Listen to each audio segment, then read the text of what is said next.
ദേ learning അക്കാഡമിയുടെ മറ്റൊരു ക്ലാസ്സിലേക്ക് എല്ലാ കുട്ടികൾക്കും സ്വാഗതം. അപ്പോൾ നമ്മൾ നോക്കാൻ പോകുന്നത് 7ാം ക്ലാസ്സിലെ ഒരു മോഡൽ ക്വസ്റ്റ്യൻ പേപ്പറാണ്. ചെറിയൊരു പാർട്ടാണ്, 10 ക്വസ്റ്റ്യനുകൾ നമുക്ക് പെട്ടെന്ന് കണ്ട് കേൾക്കാം, അത് പഠിച്ചു തീർക്കാം. അപ്പോൾ നോക്കാം എന്തൊക്കെയാണ്. അപ്പോൾ ആദ്യത്തെ ഒരു ക്വസ്റ്റ്യൻ എന്ന് പറഞ്ഞാൽ പിക്ചർ ഐഡൻറ്റിഫൈ ചെയ്തിട്ടുള്ളൊരു ക്വസ്റ്റ്യനാണ്. അപ്പോൾ അതെന്നും ചോദിക്കും, ചിലപ്പോൾ അത് ഈ കിങ്ഡത്തിനെ കുറിച്ചായി ചോദിക്കുക. ഇത് വ്യക്തികളെ കുറിച്ചുള്ള ക്വസ്റ്റ്യനാണ്. അപ്പോൾ നോക്കാം. Given below are some historical relics of the medieval India. ഒരു വാക്കോടെ കിട്ടിയല്ലോ, റിലിക്സ്. ഇപ്പോൾ ഇതൊന്ന് റെഡ് ഫോർട്ടും ഉണ്ട്, ഹംപിയും ഉണ്ട്. അപ്പോൾ ഇതൊക്കെ ആരാണ് പണിഞ്ഞാണ് ചോദിച്ചിരിക്കുന്നത്. ഡ്യൂറിങ് വിച്ച് റെയിൻ എന്ന് പറഞ്ഞാൽ എന്താ, ആരുടെ ഭരണകാലത്താണ് ഇതൊക്കെ പണിഞ്ഞത്, വെർ ദിസ് ബിൽറ്റ്. അപ്പോൾ ഒന്ന് ദിവസം റെഡ് ഫോർട്ട് ആരുടെ കാലത്തെ ഭരിച്ചത്, മുഗൾ റൂൾ സമയത്താണ്. അവരുടെ രാജ്യത്തിൻ്റെ ഏകദേശം ക്യാപിറ്റൽ റീജിയനായിട്ടൊക്കെ ഉള്ള ഒരു മെയിൻ സെൻറ്റർ ആയത് റെഡ് ഫോർട്ട്. ആരുടെ കാലത്താണ് റെഡ് ഫോർട്ട് പണിഞ്ഞത്, നൺ അതർ ദാൻ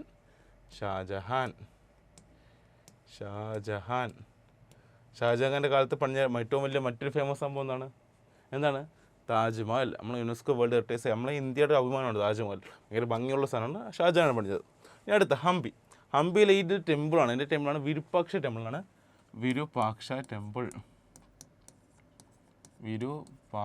ടെമ്പിൾ.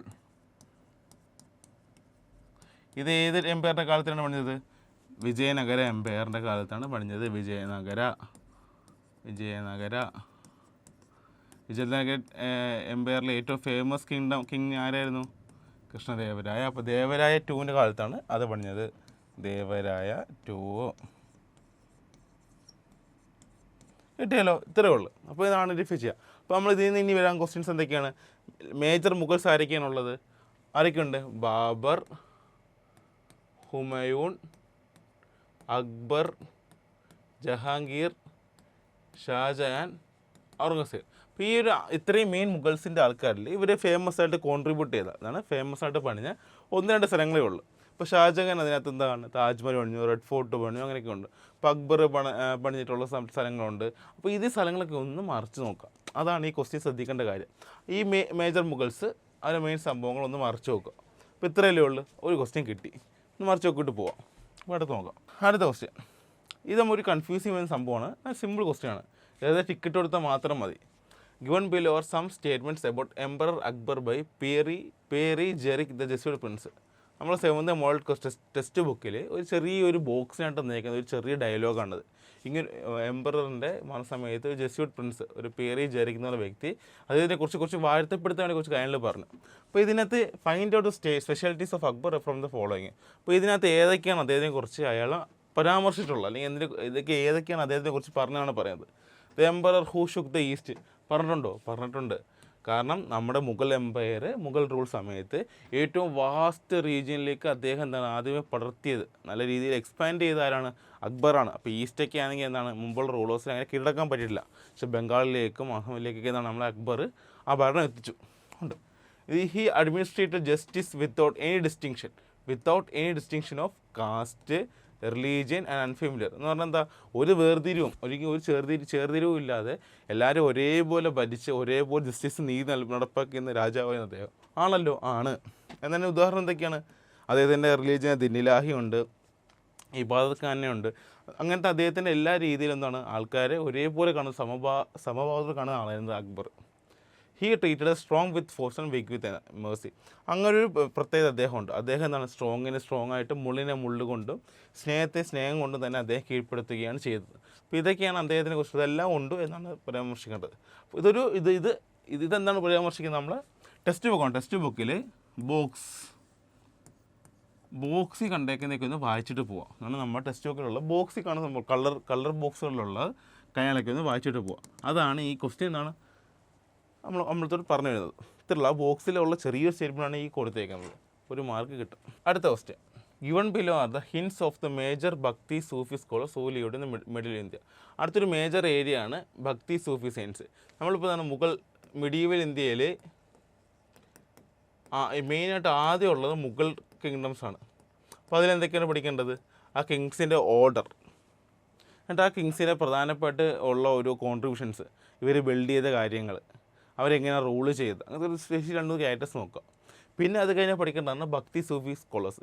ഇതിൽ പഠിക്കേണ്ടത് മേജർ മൂവ്മെൻറ്റ് ഏതൊക്കെയാണ്, അതിനകത്ത് മേജറായിട്ടുള്ള ആൾക്കാരാണ് ആരൊക്കെയാണ്, ആ സെയിൻസ് ആരൊക്കെയാണ് നോക്കാം. ഇതിൽ തന്നെ ഒരു 3 ആൾക്കാർ വരും. അതങ്ങ് പഠിച്ചു വെച്ചാൽ അവരിൽ നിന്നൊരു ക്വസ്റ്റ്യൻ വന്നാൽ അതാണ് കിട്ടും. ഇപ്പം എന്താ പറഞ്ഞാൽ ഇതിലൊരു 3 ആൾക്കാർ നമ്മൾ ഇപ്പം തന്നെ പഠിക്കും. അത് പഠിച്ചാൽ അതിൽ നിന്ന് ഇനി ഒരു ക്വസ്റ്റ്യൻ വന്നാൽ എന്താ അത് വിടാതിരിക്കുക. നോക്കാം. One of the major Sufi scholar lived in 1340 centuries in Delhi. അത് ഷെയ്ഖ് നിസാമുദ്ദീൻ ഔലിയാണ്. ഇദ്ദേഹത്തിനെയാണ് എന്താണ് നമ്മളെ ഖവാലി സോങ്സ് എന്നൊക്കെ പറഞ്ഞ സാധനം ഒരു എക്സ്ട്രാ പോയാണ് ഓർത്തിരിക്കുക. ഖവാലി സോങ്സ് ഇതൊക്കെ പുള്ളിയുടെ കോൺട്രിബ്യൂഷൻസ് ആണ്. നമ്മൾ ഈ പാട്ടൊക്കെ കിട്ടണതില്ല, കുൻ ഫയ കുൻ, പിന്നെ നമ്മളെ ഒരു ഹൃത്തിക് റോഷൻ്റെ പടം ഉണ്ടല്ലോ, അതിനകത്ത് ഖ്വാജ മേരെ ഖ്വാജ, അങ്ങനത്തെ പാട്ടുകളൊക്കെ ഉണ്ടല്ലോ. അങ്ങനത്തെ രീതിയിലുള്ള സൂഫി പാട്ടുകളാണ് ഖവാലി സോങ്സ്. അതിൻ്റെ ഒരു പ്രൊപ്പോണൻ്റാണ് എന്ത്, ഷെയ്ഖ് നിസാമുദ്ദീൻ ഔലിയ. രണ്ടാമത് അടുത്ത ആൾ ആരാണെന്നാണ് നമ്മൾ കണ്ടുപിടിക്കേണ്ടത്. അപ്പോൾ നോക്കിയാൽ ലീവ്ഡ് ഇൻ കന്നഡ ദേശ. ഒരു ക്ലൂ, കന്നഡ ദേശത്തിൽ ജീവിച്ചിരുന്നു. ഏത് സെഞ്ചുറിയിൽ? 12th സെഞ്ചുറി ജീവിച്ചിരുന്നു. 12th സെഞ്ചുറിയിൽ കന്നഡ ദേശത്തിൽ ജീവിച്ചിരുന്ന ആരാണ്? അയ്യോ നമുക്ക് ഓർമ്മ കിട്ടുന്നില്ല. അപ്പം അടുത്തതിലേക്ക് പോകും. ഹീ റോഡ് കന്നഡ എന്നുള്ള രീതിയിലൊരു സംഭവം എഴുതിയിട്ടുണ്ട്. ഫൗണ്ടർ വീരശൈവ മൂവ്മെൻറ്റ്, അതിലെ ആൾക്കാർക്ക് കിട്ടിക്കാണ്. വീരശൈവ മൂവ്മെൻറ്റ് ഫൗണ്ട് ചെയ്ത അദ്ദേഹമാണ്. It's another than Basavanna. എന്താണ് ബാസവണ്ണ? അപ്പോൾ അദ്ദേഹത്തെക്കുറിച്ച് ഇത്രയും പഠിക്കുക. എന്താണ് 12th സെഞ്ചുറിയിൽ കന്നഡ ദേശത്ത് ജീവിച്ചിരുന്നു. കന്നഡ എന്നൊരു സംഭവം എഴുതിയിട്ടുണ്ട്. വീരശൈവ മൂവ്മെൻറ്റ് ഫൗണ്ട് ചെയ്തു. ആരാണ്? ബാസവണ്ണ. കിട്ടിയല്ലോ. അദ്ദേഹത്തിന് 2 കൂടെ പഠിച്ചു കഴിഞ്ഞു. അടുത്തത് ലീവ്ഡ് ഇൻ യു പിയിലാണ് അദ്ദേഹം ജീവിച്ചിരുന്നത്. ഓക്കെ. ഇൻ 15 സെഞ്ചുറി എന്ന് പറഞ്ഞാൽ ഇദ്ദേഹത്തിന് ശേഷമാണ്, പിന്നെ 300 വർഷം ശേഷത്താണ് 15 വർഷം. പ്രൊപ്പഗേറ്റ് ഐഡിയാസ് ത്രൂ ഹൈമൻസ് നോൺ ദോഹാസ്. ഇങ്ങനത്തെ കാര്യങ്ങൾ ഓർത്തിക്കണം. ദോഹ എന്നുള്ള രീതിയിൽ ഐഡിയാസിനെ ഷെയർ ചെയ്തു. ചെറിയ വചനാസ് എന്ന് പറയുന്ന ആൾക്കാരുണ്ട്, അത് വേറെയാണ്. ഇതാണ് ദോഹ. ദോഹയിലൂടെ ഐഡിയാസ് ഷെയർ ചെയ്തതുകൊണ്ട് എന്താ ഹേമൻസ് എന്ന് പറഞ്ഞാൽ എന്താ, നമ്മളെ വചനങ്ങൾ അതൊക്കെ ഷെയർ ചെയ്തുകൊണ്ട് 15ാമത്തെ നൂറ്റാണ്ടിൽ ജീവിച്ചിരുന്ന, യു പിയിൽ ജീവിച്ചിരുന്ന ആ ഭക്തി സൂഫി സെയിൻ്റ് ആരായിരുന്നു? ഇസ് കബീർ ദാസ്. ഓക്കെ, ഇത്രയേ ഉള്ളൂ. ഈ 3 കാര്യം പഠിച്ചല്ലോ. ആരെയൊക്കെ പഠിച്ചു? നമ്മൾ നിസാമുദ്ദീൻ ഔലിയെ പഠിച്ചു, പിന്നെ ആരെ പഠിച്ചു? ബാസവണ്ണയെ പഠിച്ചു. ബാസവണ്ണയെ കുറിച്ച് എന്തൊക്കെയാണ് പഠിച്ചത്? 12ാം നൂറ്റാണ്ടിൽ ജീവിച്ചു, കന്നഡ ദേശത്തിൽ ജീവിച്ചിരുന്നു, വീരശൈവ മൂവ്മെൻറ്റിനെ സ്ഥാപിച്ചു. പിന്നെ നമ്മളെന്താ കബീർദാസിനെ കുറിച്ച് എന്താ പഠിച്ചത്? യു പിയിൽ ജീവിച്ചിരുന്നു. ഏത് നൂറ്റാണ്ടിൽ? 15ാം നൂറ്റാണ്ടിൽ ജീവിച്ചിരുന്നു. പിന്നെ അദ്ദേഹം ദോഹാസിലൂടെ അദ്ദേഹത്തിൻ്റെ ഐഡിയാസും കാര്യങ്ങളൊക്കെ ഷെയർ ചെയ്തു എന്ന് പഠിച്ചു. അടുത്തൊരു ക്വസ്റ്റ്യനാണ് പൂന്താനം. അത് നമ്മളറിയാം. പൂന്താനം ഖ്വാജ മൊയിനുദ്ദീൻ ചിശ്തി, കരൈക്കൽ അമ്യാർ, വേറെ പ്രീച്ചേഴ്സ് ഓഫ് ദ ഭക്തി സൂഫി മൂവ്മെൻറ്റ് ആണ്. ഇവരൊക്കെ ഭക്തി സൂഫി മൂവ്മെൻറ്റ് ആൾക്കാരാണ്. Identify the states where they lived and mark them on the outline of India. ചിലപ്പോൾ ഇത് സ്റ്റേറ്റ്സ് ഐഡൻറ്റിഫൈ ചെയ്ത് നമുക്ക് മാപ്പ് തരുമായിരിക്കും. മാപ്പ് ഇല്ലെങ്കിൽ നമ്മളത് എങ്ങനെ സെറ്റ് ചെയ്ത് നമ്മൾ വരക്കും, ഒരു റഫായിട്ട് തന്നെ വരയ്ക്കും. നമുക്ക് നോക്കാം. ഇപ്പോൾ ഇന്ത്യയുടെ മാപ്പ് വരയ്ക്കാനായിട്ട് ഇങ്ങനെ 2 ലൈൻ വരയ്ക്കാം. അല്ലെങ്കിൽ 3 2 ഡിക്ക് ഡിവൈഡ് ചെയ്തല്ലോ. എന്നിട്ട് ഇവിടെ വെച്ച് 1/2 ഒരു ഇതേ നീളത്തിൽ ഒരു ലൈൻ വരയ്ക്കുക. ഓക്കെ, നിർത്താം. എന്നിട്ട് നമ്മൾ ഇതിൽ ഇന്ത്യ വരയ്ക്കുക.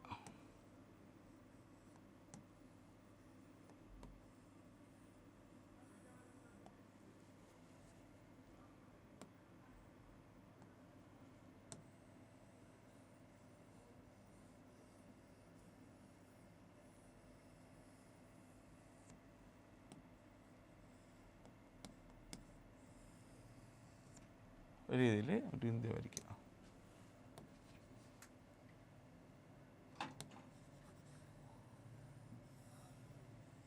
റഫ് സ്കെച്ച് മതി നമ്മൾ. ഓക്കെ, ഇതെന്താ ഈ റീജിയൻ നമുക്ക് നോക്കാം. ആദ്യമുള്ള പൂന്താനം ഇന്ത്യക്ക് കൃതികളൊക്കെ നമുക്ക് അറിയാമല്ലോ. കൃഷ്ണനെ കുറിച്ചൊക്കെ വരുത്തപ്പെട്ട ഒരുപാട് കാര്യങ്ങൾ ഇത് വയ്ക്കുന്നത് പൂന്താനം. അപ്പോൾ പൂന്താനം എവിടെയാണ്? കേരളത്തിൽ നിന്നാണ്, നമ്മുടെ നാട്ടിൽ നിന്നാണ്. കേരളത്തിൽ. അപ്പോൾ എന്താ ഈ ഒരു ഏരിയയാണ് കേരളം. അപ്പോൾ നമ്മളിവിടെ പൂന്താനം മാർക്ക് ചെയ്തല്ലോ. ഓക്കെ, അടുത്ത 2ാമത്തെ ആളാരാണ്? ഖ്വാജ മൊയിനുദ്ദീൻ ചിശ്തി. ഖ്വാജ മൊയിനുദ്ദീൻ ചിശ്തി എവിടെ താമസിച്ചാണ്? പുള്ളി അജ്മീർ ഏരിയ, ഇവിടെ രാജസ്ഥാൻ ഇങ്ങനെ വരും. ഈ ഒരു റീജിയനിൽ മുകളിൽ അജ്മീർ, ഈ റീജിയനിലേക്കാണ് ഖ്വാജ മൊയിനുദ്ദീൻ ചിശ്തി ജീവിച്ചിരുന്നത്.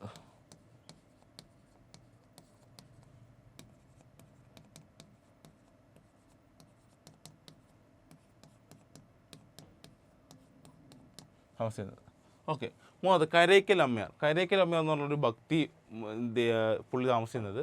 പുള്ളിയുടെ നയനാർ അങ്ങനത്തെ രണ്ടുപേരുണ്ട്. ആരൊക്കെയാണ്? നമ്മൾ അണ്ടാലും ഉണ്ട്, കരേക്കൽ അമ്മയാറുണ്ട്. നോക്കിയിട്ട് പോകണം കേട്ടോ. അവർ ഏതിലാണെന്ന് നോക്കിയേക്കണം. നയനാസിലാണോ അത് ഷൈവേഴ്സ് ആയിരുന്നു നോക്കിയിട്ടോ. ഷൈവേഴ്സ് ആയിരുന്നു നയനാർ നോക്കിയിട്ട് പോകും. ആരൊക്കെയാണ്? അണ്ടാലോ കരേക്കൽ അമ്മയാറും. ഒരു ക്വസ്റ്റ്യൻ മസ്റ്റ്, അവരെ കുറിച്ചൊരു ക്വസ്റ്റ്യൻ വന്നിരിക്കും. അവർ തമിഴ്നാട് റീജിയനിലാണ് ഉണ്ടായത്. തമിഴ്നാട് റീജിയനിലാണ് ഉണ്ടായത്. കരേക്കൽ അമ്മയാർ.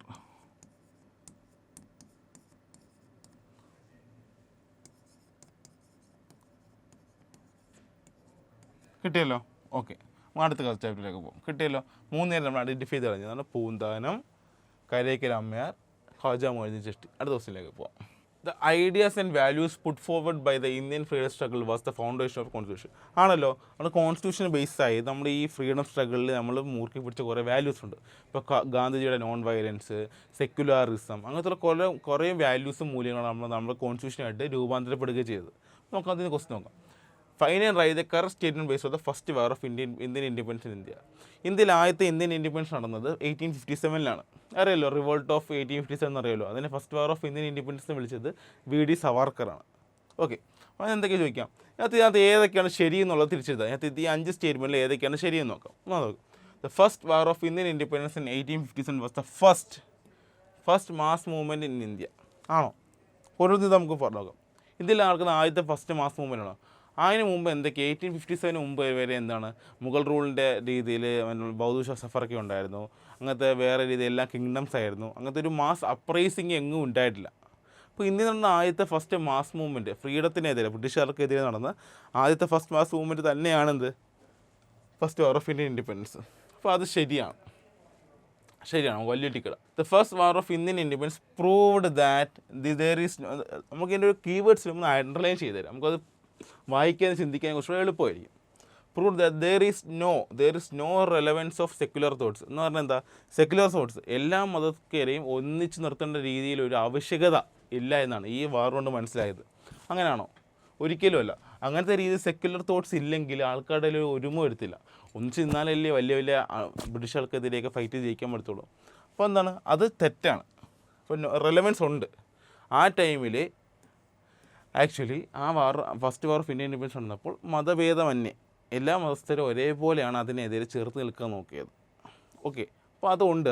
സെക്യുലർ തോട്ട്സിന് അവിടെ റെലവൻസ് ഉണ്ട്. The war of 1857 help in strengthening the nationalism young people. ശരിയാണ്. ആ വാർ കാരണമാണ്.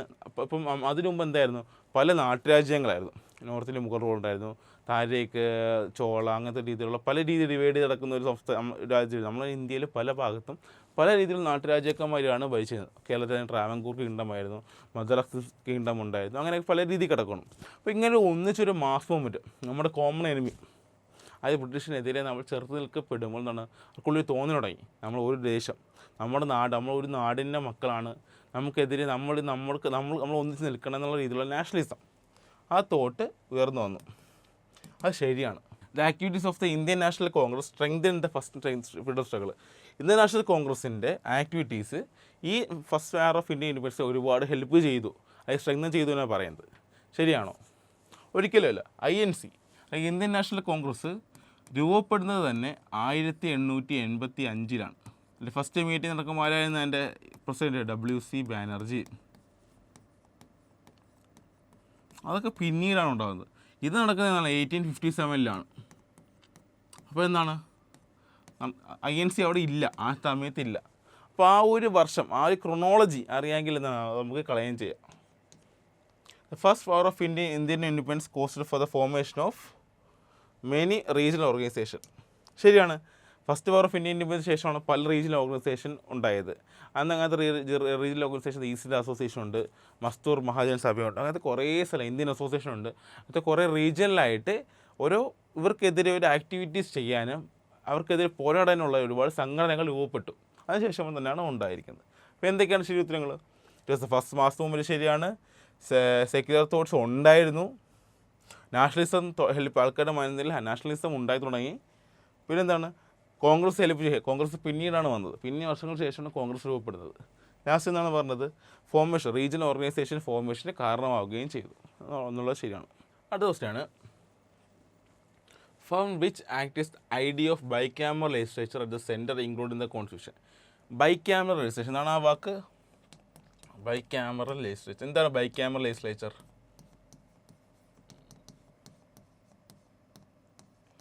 ഇപ്പോൾ നമ്മുടെ കേന്ദ്രത്തിൽ എന്തൊക്കെയുണ്ട്? ലോക്സഭയും രാജ്യസഭയില്ലേ? ലോക്സഭ ആൻഡ് രാജ്യസഭയില്ലേ?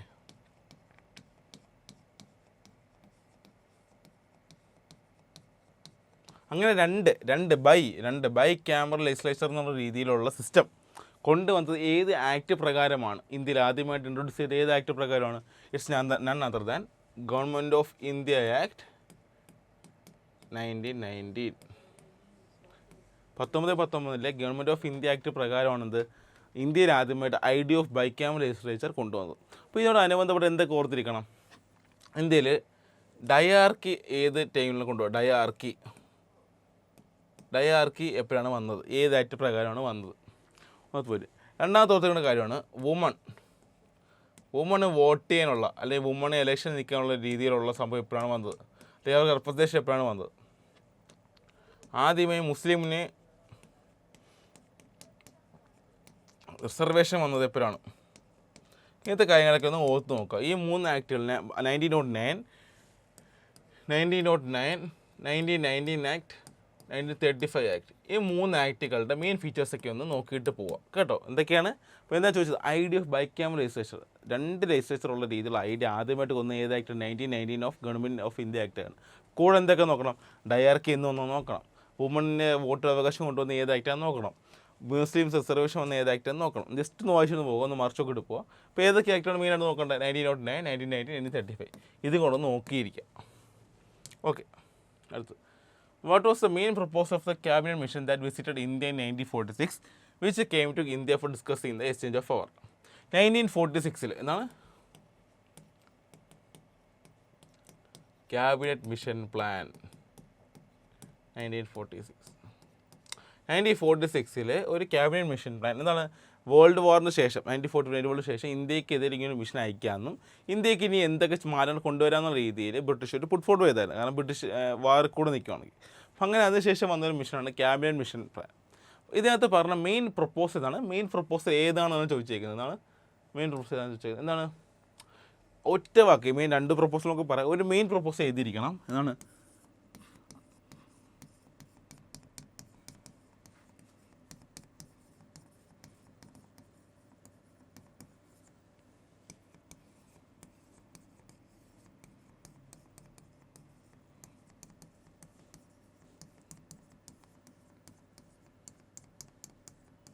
എന്തൊക്കെയാണ്?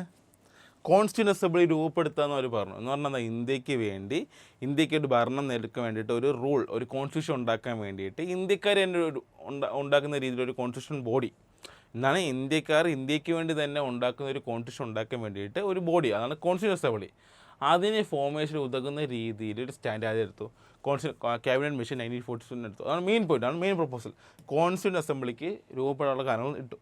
രണ്ടാമത്, പാകിസ്ഥാൻ വേണം 2 സ്റ്റേറ്റ് സൊല്യൂഷൻ എന്നുള്ള രീതിയിൽ എപ്പോഴും ഇന്ത്യയിൽ ഇങ്ങനെ ഒരു ഉലർച്ച അല്ലെങ്കിൽ അലർച്ചകൾ ഉണ്ടായിരുന്നു. അപ്പോൾ അതിനെ റിജക്റ്റ് ചെയ്തു. ഇല്ല, ഇന്ത്യ വിഭജിക്കാൻ പറ്റില്ല എന്നുള്ള സ്റ്റാൻഡാണ് അത് ക്യാബിനറ്റ് മിഷൻ പ്ലാൻ എടുത്തത്. അതാണ് 2 പ്രപ്പോസൽ. എന്നാണ് മെയിൻ സാധനം ക്യാബിനറ്റ് അസംബ്ലിയാണ്, കോൺസ്റ്റിറ്റ്യൂന്റ് അസംബ്ലിയാണ് മെയിൻ പ്രപ്പോസൽ. ഓക്കെ, ഈ 2 ഓർത്തിരിക്കുക. ഓക്കെ, ഈ സമയത്ത് ഓഗസ്റ്റ് ഓഫർ ഉണ്ട്, രാഘവജിയുടെ ഫോർമുലയുണ്ട്, പിന്നെ ഇന്ത്യൻ ഇൻഡിപെൻഡൻസ് ഓഫ് 1947 ഉണ്ട്. അതൊക്കെ ഒന്ന് വായിച്ചു നോക്കുക. മെയിൻ സാധനം ക്യാബിനറ്റ് മിഷൻ പ്ലാൻ തന്നെയാണ്. ബാസവണ്ണ ഇപ്പോൾ 2ാമത് തൊട്ടാണ് വരുന്നത്. ഇപ്പോൾ ബാസവണ്ണയെ കുറിച്ചുള്ള കാര്യങ്ങൾ നോക്കാം. അതാണ് Basavanna was a philosopher and social reformer who lived in Kannada ദേശം. നമ്മളത് പഠിച്ചായിരുന്നു, കുറച്ച് മുമ്പ് പഠിച്ചായിരുന്നു. ഇൻ 12th സെഞ്ചുറിയിൽ ജീവിച്ചിരുന്ന ഒരു കന്നഡ ദേശത്തിലെ വ്യക്തിയായിരുന്നു. ആരാണ്? Basavanna. Which of the given statement related to Basavanna? അത് ഏതൊക്കെയാണ് അദ്ദേഹത്തെ റിലേറ്റ് ചെയ്തേക്കുന്നത്? Founder Veerashaiva movement. നമ്മൾ വീണ്ടും ആവർത്തിച്ച് പറഞ്ഞാണ് ഫൗണ്ടർ വീരശൈവ മൂവ്മെൻറ്റ്. ശരിയാണ്. Their residing place was known as കങ്കാസ്. ആണോടെ? അല്ല, ഇത് സൂഫിസോട് ബന്ധപ്പെട്ടാണ്. സൂഫിസത്തിൻ്റെ അവിടെയാണ് കങ്കാസ്. Emphasise the importance of langar അവിടെയല്ല, അവർ സിക്കിസത്തിൻ്റെയാണ്. സിക്കിസത്തിലെ കോമൺ കിച്ചൺ എല്ലാവരും നമ്മൾ സിനിമയിലേ കാണത്തില്ലേ? ഇപ്പോൾ എക്സാമ്പിൾ NAR സിനിമയിൽ അജിത്തിനകത്ത് അവരൊക്കെ പോയി ഭക്ഷണം കഴിക്കുന്ന, ചപ്പാത്തി കഴിക്കുന്ന സ്ഥലം ഉണ്ടല്ലോ, അതാണ് കോമൺ കിച്ചൺ. സിക്കിസത്തിലെ ഈ ഭക്ഷണം വിശന്നിരിക്കുന്നവർക്ക് ഭക്ഷണം നൽകുന്ന വലിയ കാര്യമാണ്. സിക്കിസം നല്ലൊരു റിലീജിയനാണ്. ജസ്റ്റ് ഒന്ന് വായിച്ചിരിക്കാൻ നോക്കുക. അപ്പോൾ അവർക്കെതിരെ എല്ലാവർക്കും വന്ന് കഴിക്കാവുന്ന ഒരു കോമൺ കിച്ചണാണിത് ലങ്കാർ എന്ന് പറയുന്നത്. അപ്പോൾ അതും ബാസവണ്ണയുടെ ഐഡിയ അല്ല. The idea that emerged in the discussion were conveyed into the people in the names of vachanas. വജ്നാസിലൂടെ നമ്മൾ നേരത്തെ വേറൊക്കെ ദോഹാസിലൂടെ ഐമൻസ് പ്രൊപ്പഗേറ്റ് ചെയ്താരാണ്? അത് കബീർദാസ് ആണ്. അതുപോലെ വജ്നാസിലൂടെ ഡിസ്കഷൻ അവർ ഡിസ്കഷനുള്ള അനുഭവ മണ്ഡപം പോലുള്ള കാര്യങ്ങളിൽ ഡിസ്കസ് ചെയ്യുന്ന ഐഡിയാസ് ആൾക്കാരിലേക്ക് എത്തിക്കുന്നത് വജ്നാസ് വഴിയാണ്. വജ്നാസ് വഴി അത് ആൾക്കാരിലേക്ക് അത് പ്രൊപ്പഗേറ്റ് ചെയ്യും, ഷെയർ ചെയ്യും. അത് ചെയ്യുന്ന ആരാണ്? അത് ബാസവണ്ണയാണ്. എന്തൊക്കെയാണ്? 12th century സെയിൻ്റാണ്, ഭക്തി സെയിൻ്റാണ്. വീരശൈവ മൂവ്മെൻറ്റ് ഫൗണ്ട് ചെയ്തു. പിന്നെന്താണ്? ഇത് വജ്നാസിലുള്ള ആൾക്കാരുടെ ഐഡിയാസ് എമർജ് ചെയ്ത് ഷെയർ ചെയ്യപ്പെടുന്ന വ്യക്തിയാണ് ബാസവണ്ണ തന്നെയാണ്. ഇപ്പോൾ 2 പോയിന്റ് എക്സ്ട്രാ പഠിച്ചത് എന്തൊക്കെയാണ്? ഖങ്കാസ് റിലേറ്റഡ് ടു സൂഫിസം ആണെന്നും Lankar common culture of Lanka എന്താണ്? സിക്കിസം. സിക്കിസത്തിൽ ആരൊക്കെയാണ്? 10 ഗുരു ഉണ്ട്, 10 ഗുരുസ് ഉണ്ട്. പക്ഷെ 11 ഗുരുസ് ഉണ്ടെന്ന് പറഞ്ഞു. 11ാമത്തെ ആരാണ്? ഗുരു ഗ്രന്ഥ് സാഹിബ്. ഒരു എക്സ്ട്രാ പോയാണ് ഇരിക്കട്ടെ. ഗുരു ഗ്രന്ഥ് സാഹിബ് ആ ബുക്കിനെയാണ് അവർ 11ാമത്തെ ഗുരുവായിട്ട് കാണുന്നത്. ആ ഒരു ഓർഡറിനെ പഠിച്ചോട്ടോ, 1, 2, 3 എക്സാം ആവശ്യമില്ല, എന്നാലും ഓർത്തിരിക്കുക, രസമായിരിക്കും അത്. അപ്പോൾ ഇതിൻ്റെ ഉത്തരം എന്തൊക്കെയാണ്? ഉത്തരം A and D കേട്ടോ. A and D ആണ് ഉത്തരം. അത് എന്നോട്. അടുത്ത question, how did Anubhava Mandapa founded by Basavanna led to social changes describe. അപ്പോൾ എന്താണ് അനുഭവ മണ്ഡപ എന്ന് അറിഞ്ഞാൽ നമുക്ക് ചുമ്മാ എഴുതാൻ പറ്റുന്നൊരു ക്വസ്റ്റ്യനാണ്. എന്തൊക്കെയാണ് അനുഭവ മണ്ഡപം എന്ന് പറഞ്ഞാൽ? എന്താ? അപ്പോൾ അനുഭവ മണ്ഡപം ആദ്യം എന്താണെന്ന് എഴുതണം എന്ന് പറഞ്ഞാൽ ഇതൊരു പ്ലാറ്റ്ഫോമാണ്. അവർക്ക് ഐഡിയാസ് ഒന്ന് സംസാരിക്കാൻ പറ്റുന്ന ഒരു പ്ലാറ്റ്ഫോമാണ് ഇത് അനുഭവ മണ്ഡപ. അതിനകത്ത് ആർക്കും പങ്കെടുക്കാം, ആർക്കും. ഫ്രം ഓൾ സെക്ഷൻസ് ഓഫ് സൊസൈറ്റിയിലെ എല്ലാ സെക്ഷനിലും എന്ന് പറഞ്ഞാൽ ജാതിഭേദമന്യേ, മതഭേദമന്യേ, അല്ലെങ്കിൽ ലിംഗഭേദമന്യേ, ആണും പെണ്ണും ആകാം, അല്ലെങ്കിൽ മോൾ ജാതിയാം, കീഴ് ജാതിയാം എന്നുള്ള രീതിയിലുള്ള എല്ലാ ഹൈറാർക്കിയും എതിരായിട്ട് ആർക്കും വന്ന് സംസാരിക്കാവുന്ന സ്റ്റേജാണ് അനുഭവം ഉണ്ടാവുക. അപ്പോൾ അവിടെ എന്തൊക്കെയാണ്? അപ്പോൾ എല്ലാ രീതിയും സംസ്കാരം ഉണ്ടായിട്ട് എന്തൊക്കെ സോഷ്യൽ ചേഞ്ചസ് ഉണ്ടായത്? അവിടെ ഇപ്പോൾ എന്താണ്? ഒന്ന്, വുമൺ എംപവർമെൻറ്റ് ഉണ്ടാവും. കാരണം എന്താണ്? ആണിനും പെണ്ണിനും എന്താണ് അവർക്ക് ആ ചെറുത്തെ വുമൺ ഒപ്രസ്ഡ് ആയിരുന്നു. അപ്പോൾ അവർക്ക് ഞാൻ പാർട്ടിസിപ്പേറ്റ് ചെയ്ത് ഇവിടെ സംസാരിക്കുക, ഡിസ്കസ് ചെയ്യുകയൊക്കെ ചെയ്യാൻ പറ്റും. അപ്പോൾ വുമൺ എംപവർമെൻറ്റ് ഉണ്ടായി. രണ്ടാമതാണ് സോഷ്യൽ ഇക്വാളിറ്റി.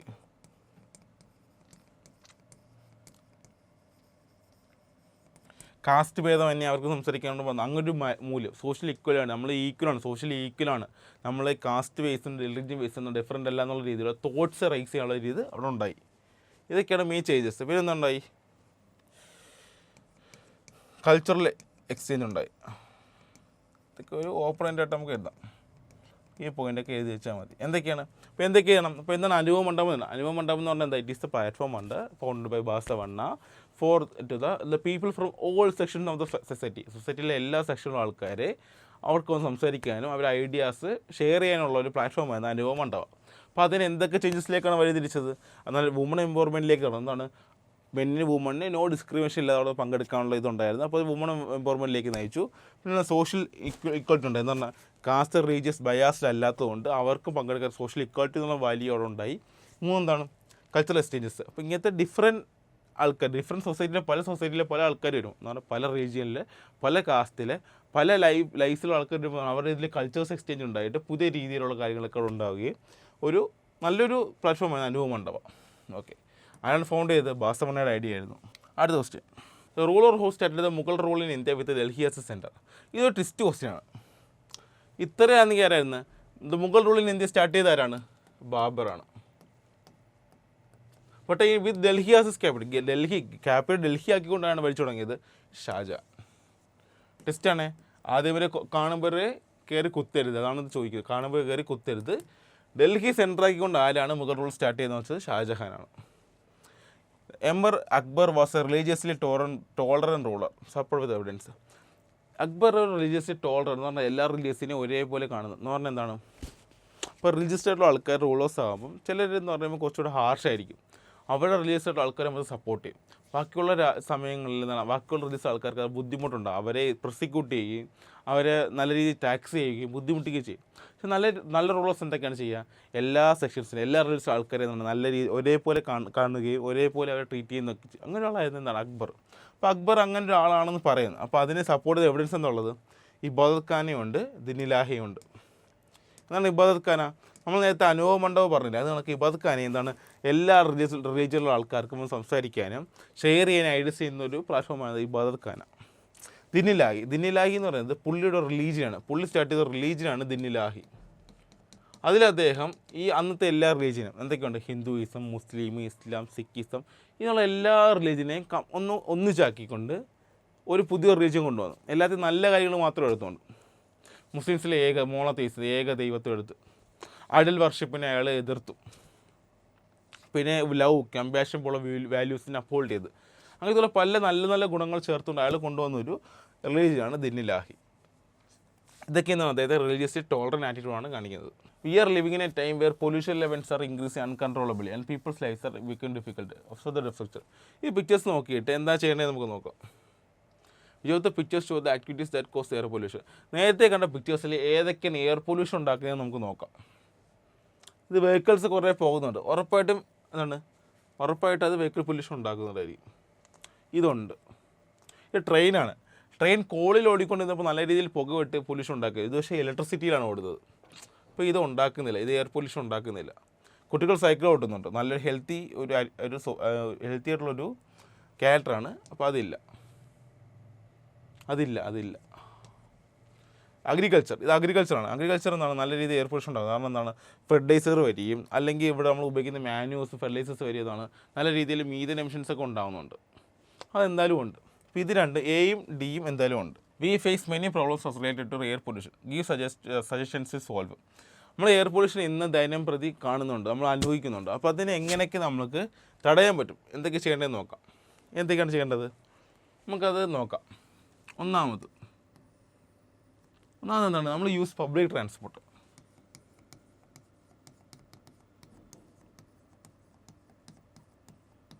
കാരണം എന്താണ്, നമ്മൾ നമ്മൾ ബൈക്ക് ഓടിച്ചുകൊണ്ട് നമ്മൾ ട്രാവൽ ചെയ്യുമ്പോഴാണ് കൂടുതൽ രീതിയിൽ എമിഷൻസ് ഉണ്ടാകുന്നത്. എന്താണൊക്കെയാണ് വെഹിക്കിൾ ട്രാൻസ്പോർട്ടേഷനൊക്കെ ചെയ്യുന്ന രീതിയിലാണ് ഏറ്റവും കൂടുതൽ എയർ പൊല്യൂഷൻ ഉണ്ടാകുന്നത്. അപ്പോൾ അത് തടയാൻ എന്താണ് ചെയ്യേണ്ടത്, നമുക്ക് എന്തോരം ട്രാവൽ ചെയ്താലേ പറ്റത്തുള്ളൂ. അപ്പോൾ പബ്ലിക് ട്രാൻസ്പോർട്ടായ ട്രെയിൻ, ബസ്സൊക്കെ ഉപയോഗിക്കുക. അത് ഒന്നാമത്തെ കാര്യം. രണ്ടാമത് അഫോറസ്റ്റേഷൻ.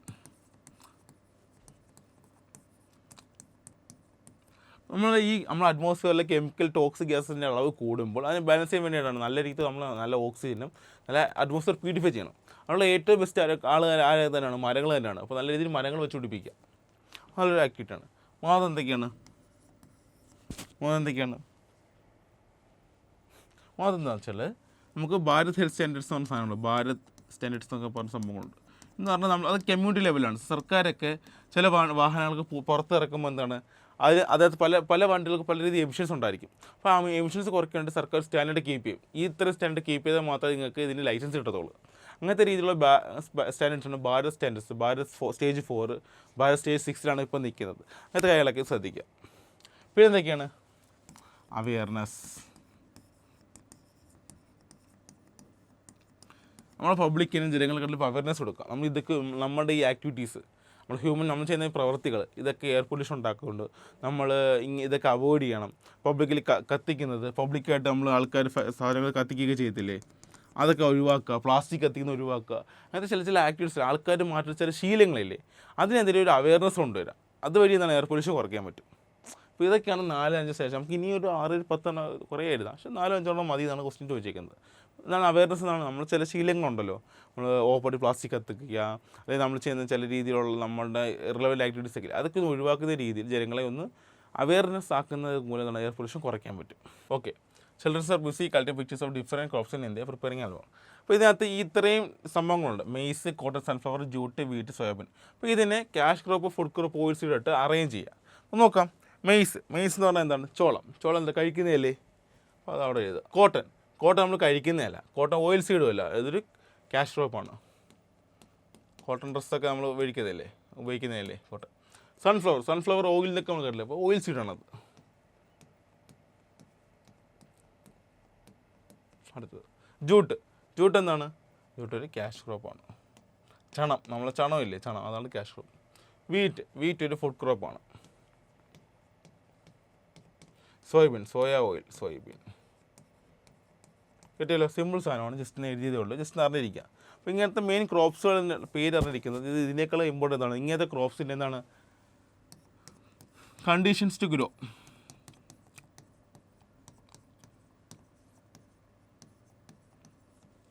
സീസൺ, ഖരീഫ് ആണോ റാബി ആണോ എന്നുള്ള രീതിയിൽ, ഖരീഫാണോ ഓർത്തിരിക്കുക.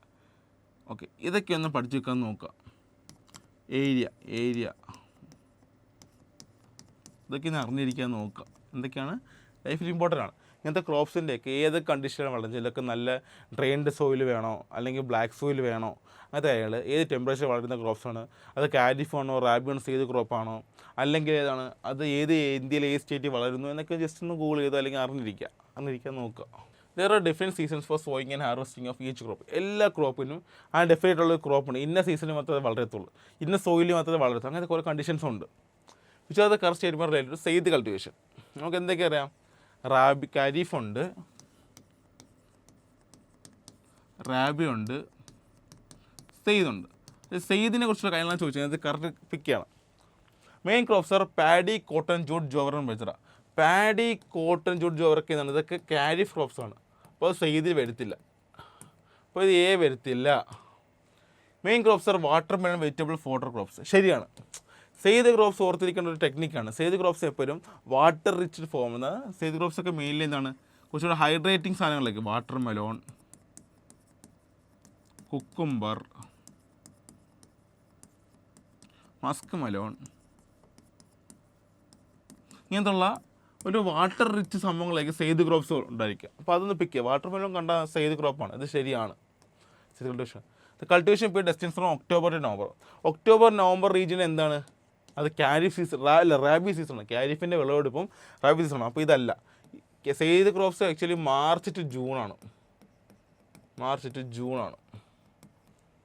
Cultivation starts after rabi harvest. Rabi ഹാർവെസ്റ്റിന് ശേഷമാണ്.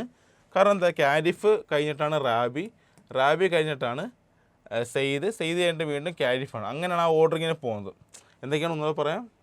ഖാരിഫ് കഴിഞ്ഞിട്ട് റാബി കഴിഞ്ഞിട്ട് സെയ്ദ് കഴിഞ്ഞിട്ട് ഖാരിഫ്. അപ്പോൾ ഖാരിഫിന് റാബിക്ക് എതിരെ നടുക്കുകയാണ് സെയ്ദ്.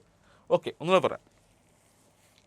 പാഡി, കോട്ടൺ, ജോവർ, ബജ്റയൊക്കെ ഖാരിഫ് ക്രോപ്പാണ്. അപ്പോൾ അത് സെയ്ദിലേക്ക് വരത്തില്ല, അപ്പോൾ അത് പോയി. Water melon, vegetable, food fodder. Water melon വന്നാൽ നമുക്ക് കണ്ണും പൂട്ടി എടുക്കാം, അത് സെയ്ദ് ക്രോപ്പാണ്. ഒക്ടോബർ നവംബർ അല്ല. സെയ്ദ് കൾട്ടിവേഷൻ നടക്കുന്നത് മാർച്ച് ടു ജൂൺ മാസങ്ങളിലാണ് സെയ്ദ് കൾട്ടിവേഷൻ നടക്കുന്നത്. പിന്നെ എന്താണ് കൾട്ടിവേഷൻ? റാബി ഹാർവെസ്റ്റിന് ശേഷം, റാബി ക്രോപ്സിൻ്റെ ഹാർവെസ്റ്റ്, അതിന് വിളവെടുപ്പ് കഴിഞ്ഞ ശേഷമാണ് സെയ്ദ് ക്രോപ്സ് പണിയുക. റാബി ഹാർവെസ്റ്റ് ഇപ്പം ഒക്ടോബർ നവംബറിലേക്ക് വിളവിട്ടിട്ട് റാബി ക്രോപ്സ് കൾട്ടിവേറ്റ് ഹാർവെസ്റ്റ് ചെയ്യുന്നത് മാർച്ച് ടൈമിലാണ്. ആ സമയത്താണ് സെയ്ദ് ക്രോപ്സ് കൾട്ടിവേറ്റ് ചെയ്യേണ്ടത്. ഓക്കെ, അപ്പോൾ ഇതെന്താണ് ഓർത്തിക്കുന്നത്? ഖാരിഫ്, റാബി, ഈ 3 ക്രോപ്സിനെ കുറിച്ച് എന്തൊക്കെയാണ് ഇരിക്കണം? എൻ്റെ എക്സാമ്പിൾസ് അറിഞ്ഞിരിക്കണം. ഒരു 5 എക്സാമ്പിൾസ് വെച്ച് പഠിക്കുക. ജീവിതത്തിൽ എല്ലാ കാലത്തും ആവശ്യമുള്ള സാധനങ്ങളാണ് ഈ 3 സാധനം. അതിൽ എക്സാമ്പിൾസ് പഠിക്കുക, ഏതൊക്കെ കണ്ടീഷൻസാണ്, ഏതൊക്കെ മാസങ്ങളാണ് വളരുന്നതെന്ന് നോക്കുക, ഏതാണ് മൺസൂൺ ക്രോപ്പ് എന്ന് അറിഞ്ഞിരിക്കുക. ഓക്കെ, അടുത്ത question. On the base of temperature difference atmosphere different layers ഉണ്ട്. Read the given characteristics and find out the atmosphere layer. Least temperature is felt. Least temperature, ഏറ്റവും കുറവ് ടെമ്പറേച്ചർ ഈ ലെയറിലാണ്. It is in this layer. Meteors burn down, ഈ ലെയറിലാണ് meteors, വാൽനക്ഷത്രങ്ങൾ കത്തിത്തീരുന്നത്. With increase in height temperature decrease, height കൂടുമ്പോൾ temperature കുറയും. ഏതാണത്? ഇതിൽ തന്നെ കിട്ടണം. ആണ് മീസോസ്ഫിയർ. അപ്പോൾ എന്തൊക്കെയാണ്? Troposphere, stratosphere, mesosphere, thermosphere and exosphere. അപ്പോൾ ഇതിൻ്റെയൊക്കെ ഫീച്ചേഴ്സ് ഒന്ന് പഠിച്ചിരിക്കുക. നമ്മളെല്ലാ മഴയും വെയിലും എല്ലാ ഫിനോമിനും ട്രോപ്പോസ്ഫിയറിലാണ് ഉള്ളത്. എന്നിട്ട് സ്ട്രാറ്റോസ്ഫിയർ ഉണ്ട്, പിന്നെ മീസോസ്ഫിയർ ഉണ്ട്. അപ്പോൾ എങ്ങനെയാണ് ട്രോപ്പോസ്ഫിയറിൽ എന്താണ്? ട്രോപ്പോസ്ഫിയറിൽ ഹൈറ്റ് കൂടുമ്പോൾ ടെമ്പറേച്ചർ കുറയും. ഇവിടെ ഓപ്പോസിറ്റാണ്, ഹൈറ്റ് കൂടുമ്പോൾ ടെമ്പറേച്ചർ കൂടും. മീസോസ്ഫിയർ ഹൈറ്റ് കൂടുമ്പോൾ ടെമ്പറേച്ചർ കുറയും. ഇതാണ് ആൾട്ടർനേറ്റീവ് സാമ്പിളോട്ട് പോവുക. അതൊന്ന് പറഞ്ഞിരിക്കുക.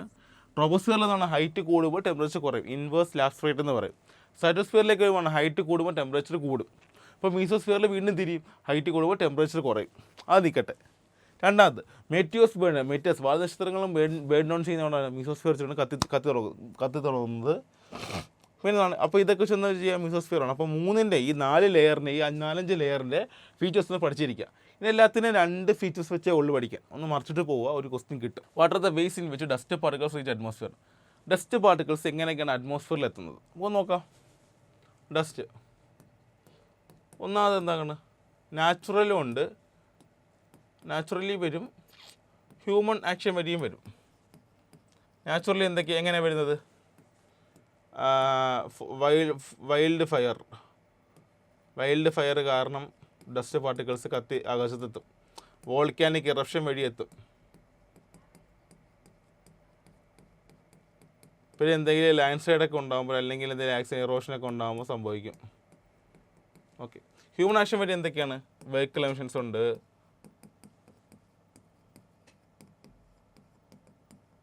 പിന്നെ എന്താണ് ഫയർസ് ഉണ്ട്, പിന്നെ ഡസ്റ്റ് പാർട്ടിക്കിൾ ഇൻഡസ്ട്രീസ് വഴി എത്തും. ഇങ്ങനെയൊക്കെയാണ് എന്താ ഡസ്റ്റ് പാർട്ടിക്കിൾസ് അറ്റ്മോസ്ഫിയർ എത്തുന്നത്. അപ്പോൾ നമുക്ക് ജസ്റ്റ് ഡസ്റ്റ് പാർട്ടിക്കിൾസ് എങ്ങനെയൊക്കെയാണ് അറ്റ്മോസ്ഫിയറിൽ എത്തുന്നത്? നാച്ചുറലി എങ്ങനെ വരും? നാച്ചുറലി വൈൽഡ് ഫയർ വഴി, വോൾക്കാനിക് ഇറപ്ഷൻസ് വഴി, ഇറോഷൻ വഴിയൊക്കെ എത്തും. ഹ്യൂമൻ ആക്ഷൻ വഴി എന്തൊക്കെ ഉണ്ടാകും? വെഹിക്കിൾ എമിഷൻസ് വഴി ഉണ്ടാകും, ഇൻഡസ്ട്രീസിന് എമിഷൻസ് വഴിയൊക്കെ ഉണ്ടാകും എന്നുള്ള രീതിയിലേക്ക് നമുക്ക് എഴുതാൻ പറ്റും. സിമ്പിൾ ക്വസ്റ്റ്യൻ ആണ്. Which is the most abundantly found gas in atmosphere? അത് ക്വസ്റ്റ്യൻ. നമ്മൾ അറ്റ്മോസ്ഫിയറിൽ ഏറ്റവും കൂടുതൽ കാണുന്ന ഗ്യാസ് ഇതാണെന്ന് അറിയപ്പെടുന്നത്. നമുക്ക് നോക്കാം എന്തൊക്കെയാണ് ഏറ്റവും നൈട്രജൻ. നൈട്രജൻ എത്രമാത്രം ഉണ്ട്? 78%. 79%. അപ്പോൾ അടുത്ത രണ്ടാമത്തെ ഓക്സിജൻ. ഓക്സിജൻ രണ്ടാമത്തെ ഏറ്റവും വലുത്. ഓക്സിജൻ എത്ര ശതമാനമുണ്ട്? 21%. അപ്പോൾ 28 9. ഇപ്പോൾ എത്രയായി ഇപ്പം? 78 21 9 99%. ബാക്കി എല്ലാ ഗ്യാസസും 1% ഉള്ളത് അതർ ഗ്യാസസ് ആണ് അല്ലേ? Other gases. ഈ അതർ ഗ്യാസസിൽ ഏറ്റവും കൂടുതലുള്ളത് ആർഗണാണ്. 0.9% ഉണ്ട് എന്ന് പറഞ്ഞാൽ അടുത്ത 1%, 0.9% ആർഗാണ്. പിന്നെ മെയിൻ ആളാണ് കാർബൺ ഡൈ ഓക്സൈഡ്.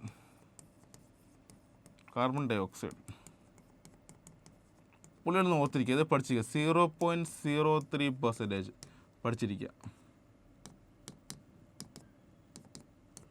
ഒന്ന് പഠിച്ചിരിക്കുക, ഈ ഓർഡർ ഒന്ന് പഠിച്ചിരിക്കുക. ഈ 4 വാല്യൂസ് ഒന്ന് പഠിച്ചിരിക്കുക. അറ്റ്മോസ്ഫിയർ ഏറ്റവും കൂടുതലുള്ളത് നൈട്രജനാണ് 78%. ഓക്സിജൻ 21% ഉണ്ട്. മൂന്നാമത് നോബൽ ഗ്യാസ് ആർഗണാണ് 0.9%. കാർബൺ ഡൈ ഓക്സൈഡ് അറ്റ്മോസ്ഫിയർ 0.3% ആണ്. ഈ അളവിൽ നിന്ന് കൂടുമ്പോഴാണ് എന്ത് ഗ്ലോബൽ വാർമിംഗ് ഒക്കെ സംഭവിക്കുന്നത്. ഓക്കെ, ഇനി ഇത് നമ്മളെ ഭൂമിയുടെ അറ്റ്മോസ്ഫിയർ മാത്രമാണ്. പക്ഷേ യൂണിവേഴ്സിൽ അറ്റ്മോസ്ഫിയർ ഏറ്റവും കൂടുതലുള്ളത് ഹൈഡ്രജനാണ്. ഒന്ന് ഓർത്തിരിക്കുക, ഒരു എക്സ്ട്രാ ഫാക്റ്റാണ്. ഓക്കെ, പിന്നെ നമ്മുടെ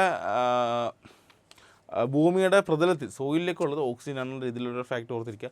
അറ്റ്മോസ്ഫിയറിൽ ഏറ്റവും കൂടുതലുള്ള ഗ്യാസ് നൈട്രജനാണ്. ഇതാണ് order. Even below the information collected by ANU during different agricultural methods. Find the correct statement related to commercial ക്രോപ്സിനെ കുറിച്ചുള്ള ഏത് സ്റ്റേറ്റ്മെൻറ്റ്സ് ഒക്കെയാണ് കറക്റ്റ്? കൊമേഴ്ഷ്യൽ ക്രോപ്സ് എന്ന് പറഞ്ഞാൽ എന്തൊക്കെയാണ്? ടീ, കോഫി എന്ന് പറഞ്ഞാൽ വലിയ രീതിയിൽ പൈസയ്ക്ക് വേണ്ടി മാത്രം നടത്തുന്ന വലിയ രീതിയിലുള്ള ഇൻവെസ്റ്റ്മെൻറ്റും വലിയ രീതിയിലുള്ള പ്രോഫിറ്റ് മനസ്സിൽ കണ്ട് മാത്രം വളർത്തുന്ന ക്രോപ്സാണ് commercial crops. Okay, needs higher capital investment ഉറപ്പായിട്ടും വേണം.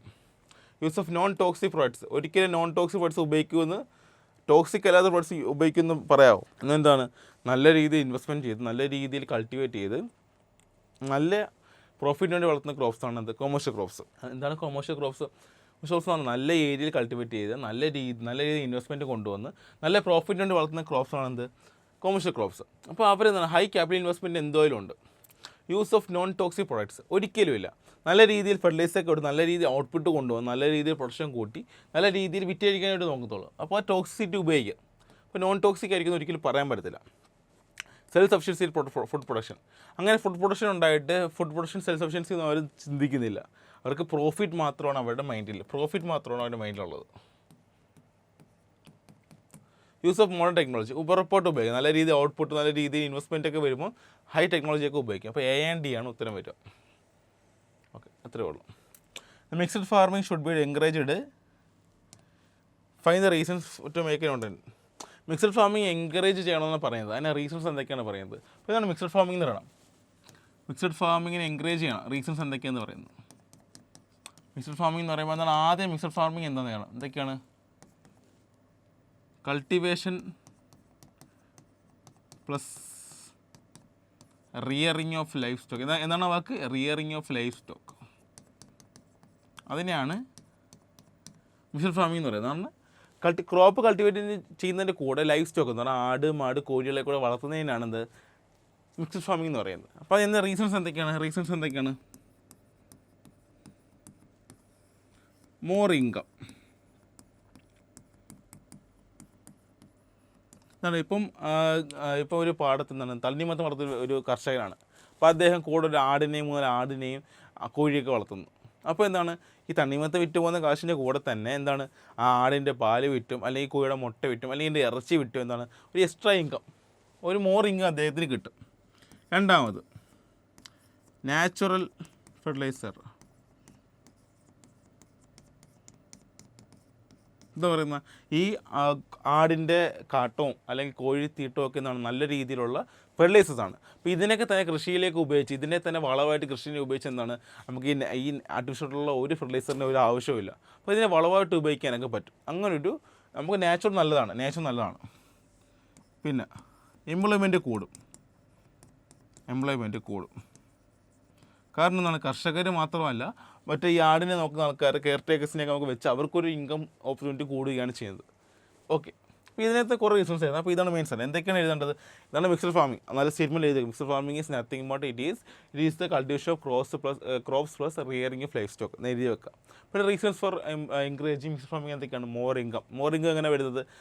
ഇന്നത് വളർത്തുമ്പോൾ അതിൻ്റെ ഇൻകം മാത്രമല്ല ഇതിൻ്റെ ഒരു ആടിൻ്റെ അതിൽ നിന്നുള്ള ഒരു ഔട്ട്പുട്ട് നമുക്ക് എന്താണ് നമ്മുടെ ഇൻകമാക്കി മാറ്റാൻ പറ്റും. ഇപ്പോൾ എന്താണ് നാച്ചുറൽ ഫെർട്ടിലൈസറായിട്ട് അത് ആക്ട് ചെയ്യും. മോർ എംപ്ലോയ്മെൻറ്റ് ഓപ്പർച്യൂണിറ്റീസ് വരും. അങ്ങനത്തെ കുറേ രീതിയിൽ എഴുതാൻ പറ്റും. ഒരുപാട് എഴുതാൻ പറ്റും. ഓക്കെ, അപ്പോൾ അത് എഴുതാമല്ലോ. സിമ്പിൾ കാര്യമല്ലേ, സിമ്പിൾ ക്വസ്റ്റ്യൻ അല്ലേ, മറിച്ചിട്ട് പോവാം. മിക്സഡ് ക്രോപ്പിങ്ങിനകത്ത് വേറെ എന്തൊക്കെ നോക്കണം? സിംഗിൾ ക്രോപ്പ് എന്താണെന്ന് നോക്കണം. ക്രോപ്പ് റൊട്ടേഷൻ എന്താണെന്ന് നോക്കുക. അതൊക്കെ നോക്കിയിട്ട് പോവാം.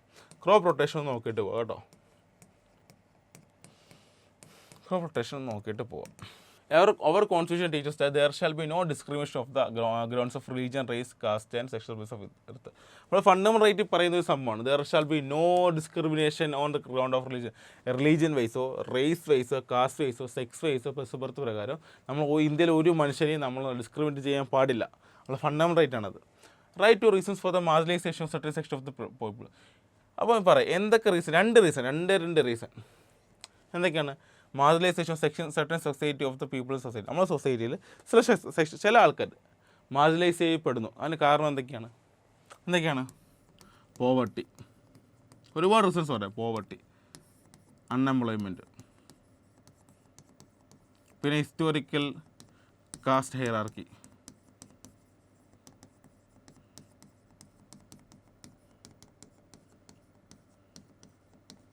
പിന്നെന്താ പറയാം?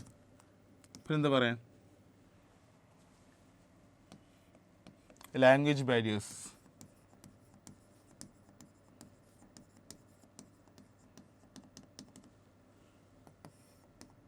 ഓക്കെ, ഇത് മതിയായിരിക്കും എന്നാണ് പറയുന്നത്. നമ്മുടെ സൊസൈറ്റിയിലെ ചില സെക്ഷൻസ് ഇപ്പോഴും മാർജിനലൈസ് ചെയ്യപ്പെടുന്നു. അതിന് കാരണം എന്തൊക്കെയാണ്? പോവർട്ടി, നല്ല രീതിയിൽ ദാരിദ്ര്യം നമ്മുടെ നാട്ടിലുണ്ടായത് അവർക്ക് പല ബേസിക് ഓപ്പർച്യൂണിറ്റീസ് പോലും നമുക്ക് കിട്ടുന്നില്ല. അതൊരു റീസണാണ്. അൺഎംപ്ലോയ്മെൻറ്റ്, അവരുടെ അവകാശങ്ങളെക്കുറിച്ച് അവർക്ക് അറിവില്ലായ്മ. മൂന്നാമത് എന്തൊക്കെയാണ്? Caste hierarchy. നമ്മുടെ നാട്ടിൽ ഹിസ്റ്റോറിക്കായിട്ടും പല രാജാക്കന്മാർ ഭരിച്ചും ബ്രിട്ടീഷുകാരും തന്നെ നമ്മുടെ നാട്ടിലേക്ക് ആൾക്കാരുടെ മനസ്സിലേക്ക് ഇടിച്ചുള്ള കാസ്റ്റ് തോട്ട്സ്. അപ്പോൾ അവരും മാർജിനലൈസ് ചെയ്യപ്പെടുന്നുണ്ട്. Language barriers. നമ്മൾ ഇന്ത്യ ഭയങ്കര ഡൈവേഴ്സ് രാജ്യമുണ്ട്. പല നാട്ടിലും പല രീതിയിലുള്ള ലാംഗ്വേജസാണ്. അപ്പോൾ അത് കാരണം ഒരു ഇതും അവരുടെ സ്കീമുകൾ ഇങ്ങോട്ട് എത്താതിരിക്കുന്ന രീതിയിലുള്ള പല ബുദ്ധിമുട്ടുകളും നമ്മൾ അനുഭവപ്പെടുന്നുണ്ട്. ഓക്കെ, അടുത്ത last question. Write a short note on the social factor. Note on the social factors necessary for the existence of a society that concerns the people of all sections. ഏതൊക്കെയാണ് സോഷ്യൽ ഫാക്ടേഴ്സ് വേണ്ടത്? Existence of a society that considers the people of all section എന്ന് പറഞ്ഞാൽ എന്തൊക്കെ social factors consider ചെയ്താൽ നമ്മൾ സൊസൈറ്റിയിലെ എല്ലാ ആൾക്കാരും നമുക്ക് ഒന്നിച്ച് കൊണ്ടുവരാൻ പറ്റും എന്നൊക്കെ നമുക്ക് നോക്കാം. എന്തൊക്കെ എഴുതാം? അപ്പോൾ അത് ജസ്റ്റ് ഒരു ഇൻട്രോ പോലെ ഈ ലൈൻ തന്നെ എഴുതാം. The social factors necessary for the, ഈ ലൈൻ തന്നെ എഴുതിക്കോ. First line social factors necessary for the existence of a society that considers the people of society or for sections are. എന്തൊക്കെയാണ്? ഒന്ന് സോഷ്യൽ ഇക്വാളിറ്റി. എന്താണ് social equality? ആൾക്കാരെ race, religion, caste based അല്ലാത്ത രീതിയിൽ inclusive ആയിട്ടുണ്ട് അവരെ ഇൻക്ലൂഡ് ചെയ്യുക എല്ലാ പ്രോഗ്രാംസിലും സ്കീംസിലൊക്കെ. ഒരു ഫാക്ടേഴ്സാണ്. രണ്ടാമത് എന്തൊക്കെയാണ്? നോ ഡിസ്ക്രിമിനേഷൻ ഇല്ലാണ്ടാക്കുക. പിന്നെ ഇൻക്ലൂഷൻ കൊണ്ടുവരിക.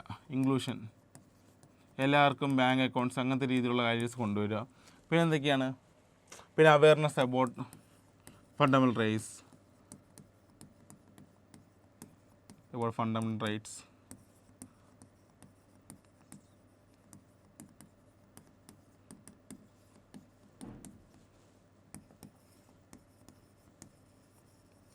അപ്പോൾ ഇങ്ങനെയൊക്കെ നമുക്കത് ഒരുപാട് എഴുതാം. നമുക്കൊരു സ്റ്റേറ്റ്മെൻറ്റൊക്കെ ചെറിയ ഷോർട്ട് നോട്ട് എഴുതിയാൽ മതി. എങ്ങനെയാണ് നോട്ട് എങ്ങനെ തുടങ്ങേണ്ടത്? ഇവിടെ തന്നെ തുടങ്ങിക്കോ.